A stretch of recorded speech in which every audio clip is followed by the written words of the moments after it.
ভাবলাম শীত চলে যাওয়ার আগে একবার পিঠা খেয়েই নেই। তো এই তো আমরা পিঠা বানানোর জন্য সব কিছু রেডি করে ফেললাম। আসসালামু আলাইকুম, আপনারা সবাই কেমন আছেন?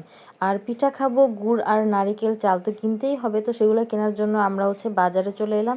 তো এখান থেকে আমি 2টা নারিকেল, দেন গুড় আর আতপ চাল নিয়ে নিব। তো এখানে আমার হাজব্যান্ড আমার সাথে এসেছে।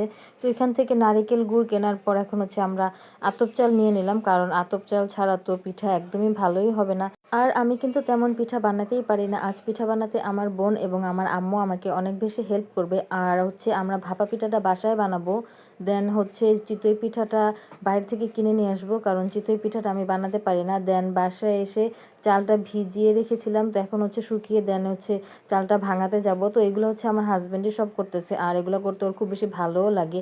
আর এরই মধ্যে আমার আম্মুও চলে এসেছে। যেহেতু আমার বাসায় গ্যাস থাকে না, তো ভাবলাম রাইস কুকারে একটু মাখিয়ে খিচুড়ি খাওয়া যাক। আর আমার আম্মুর হাতের খিচুড়ি আমার খুব বেশি ভালো লাগে, আমি কেন জানি না। তার হাতটা পড়লেই আমার মনে হয় আমি একদম বিশ্বের সবথেকে শ্রেষ্ঠ একটা খাবার খাচ্ছি। আর সবাই মনে হয় এরকমই হয়, তার নিজের মার হাতের খাবার খুব বেশি ভালো লাগে। আর এখানে খিচুড়ি রান্নাটা অলমোস্ট হয়ে গিয়েছে। যেহেতু গ্যাস থাকে না, তো ভাবলাম একসাথে মুরগির মাংস দিয়ে খিচুড়িটা রান্না করি, তো একসাথে 2টা কাজ হয়ে যাবে। তো এখানে আমাদের খাওয়া দাওয়া চলতেছে, আর গরম গরম খিচুড়ি খেতে সবার সাথে খুব বেশি ভালো লাগে।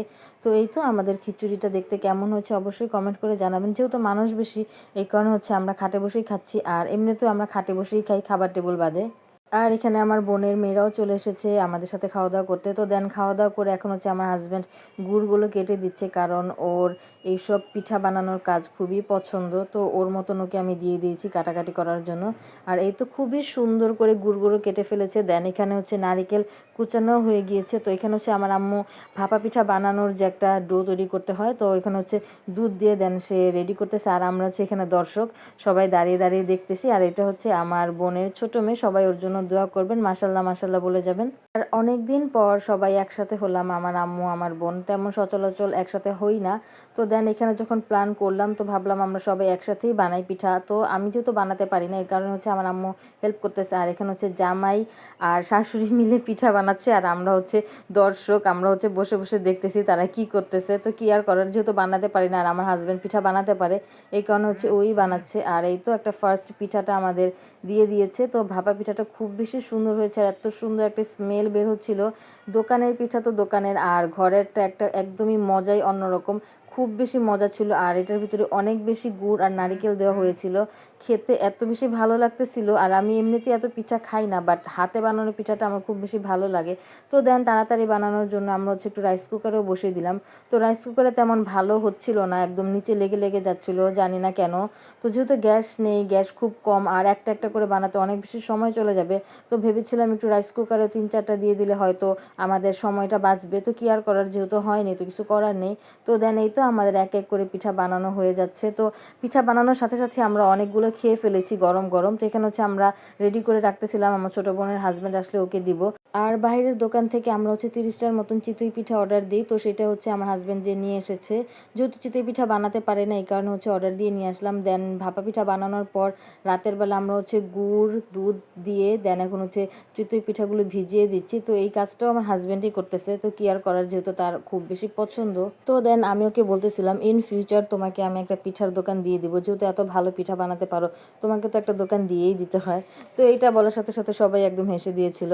তো এখানে এক এক করে আমরা চিতই পিঠাগুলো ভিজিয়ে দিচ্ছি। তো সারা রাত ভিজবে, দেন সকালবেলা আমরা নাস্তায় চিতই পিঠা খাবো। তো এর সাথে আমরা কিছু নারিকেলও অ্যাড করে দিলাম।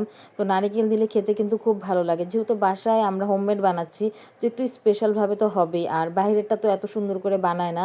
আর আমার ভিজা পিঠাটা খুব বেশি ভালো লাগে, সাথে পাটিসাপটা পিঠা, দেন হাতকুলি, এই 3টা পিঠাই আমার খুব বেশি পছন্দ। তো আমার পছন্দ মাথায় রেখে আমার হাজব্যান্ড এই পিঠাগুলো বানাচ্ছে। আর আমি যেটা খেতেই পছন্দ করি না কেন, আমার হাজব্যান্ড সবসময় আমার জন্য সেটা বানিয়ে দেওয়ার কিংবা বাইরে থেকে কিনে আনার চেষ্টা করে।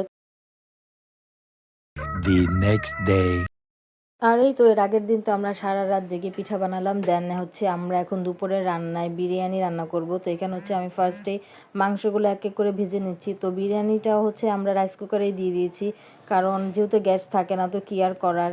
তো আমি হচ্ছে আমার মাকে সব কিছু কেটে দিয়েছি, আমার আম্মু হচ্ছে সুন্দর করে রান্না করতেছিল। তো আমাদের দুপুরে বিরিয়ানি খাওয়ার পর বিকেলে হচ্ছে একটা কেক মেক করলাম। তো এখন হচ্ছে খাওয়া দাওয়া শেষ করে এখন হচ্ছে আমি রুম টুম সব ক্লিন করব। আর এরই মধ্যে আমার আম্মু এবং বোনও চলে গিয়েছে। তো আমার ভিডিওগুলো আপনাদের কাছে কেমন লেগেছে অবশ্যই কমেন্ট করে জানাবেন। তো আপনাদের সাথে দেখা হবে আবার আমার নেক্সট কোনো ভিডিওতে। তত পর্যন্ত ভালো থাকবেন, সুস্থ থাকবেন। আল্লাহ হাফেজ।